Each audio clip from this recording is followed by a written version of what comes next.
Hello guys, good morning. சஷ்டிக்கு last 3 days மட்டும் விரதம் இருக்கும்னு சொல்லியிருந்தேன்ல. இது விரதத்தோட செகண்ட் டே, அதாவது சஷ்டிக்கு முந்தின நாள். நானும் இந்த குட்டி மேடமும் சேர்ந்து தான் காலையில் விளக்கு பொருத்திட்டு இருந்தோம். அவள் என்னை தனியாக பொறுத்தவே விடலை, நானும் சேர்ந்து வருவேன்னு சொல்லி ரொம்ப சேட்டை பண்ணிட்டு இருந்தாங்க. இந்த தீபத்தை எப்படியாவது நான் தொட்டே தீர்வேன் அவள் அடம் பிடிச்சி அவளை கொஞ்சம் நேரமாக அப்படி தள்ளி வச்சு பொருத்தி சாமி கும்பிட்டாச்சு ஒரு வழியாக. அப்புறமா ஈவினிங்காக நான், அண்ணி, பாப்பா 3 பேருமா பக்கத்தில் இருக்க கோவிலுக்கு தான் போயிட்டு வந்தோம். அங்கே நாங்கள் போகவும் கரெக்டாக ஆஞ்சநேயருக்கு வடமாலெல்லாம் சாத்தி பூஜை பண்ணிகிட்டு இருந்தாங்க. நல்லா இருந்துச்சு பார்க்குறதுக்கு. நல்லா திருப்தியாக சாமியும் கும்பிட்டுட்டு பிரசாதம் கொடுத்தாங்க. அதையுமே வாங்கிட்டு வீட்டுக்கு வந்தாச்சு.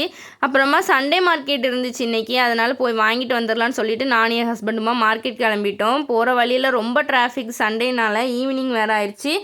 மார்க்கெட்டில் சுத்தமாக வீடியோ எடுக்கவே முடியல, அந்தளவுக்கு கூட்டமாகிடுச்சு. ஏதோ கொஞ்சம் கிளிப்பிங்ஸ் மட்டும் எடுத்துகிட்டு அங்கேருந்து அப்படியே வாங்கிட்டு வந்தோம். தேங்காய்லாம் செக் பண்ணி வாங்கினோம். 2 தேங்காய் 60 ரூபான்னு சொல்லிட்டாங்க. வேறு என்ன பண்ணுறதுன்னு சொல்லிட்டு வாங்கிட்டு வந்தோம். அப்புறமா நைட்டு டின்னருக்கு ஹஸ்பண்டுக்கு, பாப்பாவுக்கு, அப்புறமா மாமாவுக்கு 3 பேருக்கும் தோசையும் சப்பாத்தியும் சிறுவாணி ஹோட்டலில் வாங்கிட்டு வந்த வெஜிடபிள் எல்லாம் எடுத்து அரேஞ்ச் பண்ணுறதுக்காக எடுத்து வச்சாச்சு. இதில் இருக்க எல்லாமே 20 ருபீஸ்க்கு வாங்கினது தான். தக்காளி, உருளைக்கிழங்கு, வெங்காயம் இதெல்லாம் கிலோவாக வாங்கிட்டு வந்தாச்சு. வாங்கிட்டு வந்து இதெல்லாம் கவர் போட்டு அப்படியே ஃப்ரிட்ஜில் செட் பண்ணியாச்சு. அதுக்கப்புறம் வெங்காயம், தக்காளி, உருளைக்கிழங்கு இதெல்லாம் அதோட ட்ரேயில் ஆர்கனைஸ் பண்ணியாச்சு. நைட்டே வாங்கி எல்லாம் செட் பண்ணிட்டோம் அப்படின்னா நம்மளுக்கு கொஞ்சம் ஈஸியாக இருக்கும், நெக்ஸ்ட் டே ஈஸியாக இருக்கும். அதனால் அன்னன்னைக்கே செஞ்சு முடிச்சாச்சு. அப்புறமா நெக்ஸ்ட் டேயோட விலாகுமே நான் இதில் தான் ஆட் பண்ணியிருக்கேன். 2 சேர்த்தே தான் போட்டிருக்கேன். சண்டே சூரசம்ஹாரம் வந்து டிவியில் தான் பார்த்தோம், வெளியே போக முடியல கோவிலுக்கு.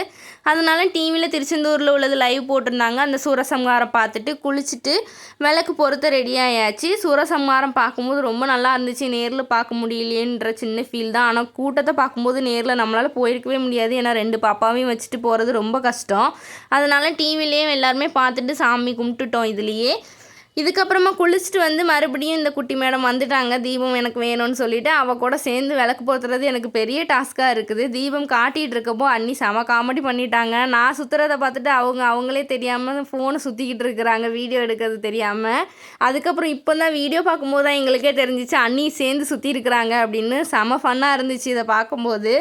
சாமியெல்லாம் இவளுக்கும் தொட்டு வச்சுட்டு அப்புறமா இன்னொரு குட்டி மேடம் இருக்காங்கல்ல, அவங்களுக்கும் தொட்டு வச்சுட்டு அண்ணியும் சாமி கும்பிட்டுட்டு பிரசாதம் சாப்பிட்டு விரதம் கம்ப்ளீட் பண்ணியாச்சு. சஷ்டி முடிஞ்சிருச்சு. அதுக்கு ஒரு வெற்றிக்குரிய போட்டு வீடியோவை முடிச்சுக்கலாம். உங்களுக்கு இந்த வீடியோ பிடிச்சிருந்துச்சு அப்படின்னா லைக் பண்ணுங்கள், சப்ஸ்கிரைப் பண்ணுங்கள், மறக்காமல் பெல் ஐக்கான் கிளிக் பண்ணிக்கோங்க. Tata bye from Bhavani. Thanks for வாட்சிங்.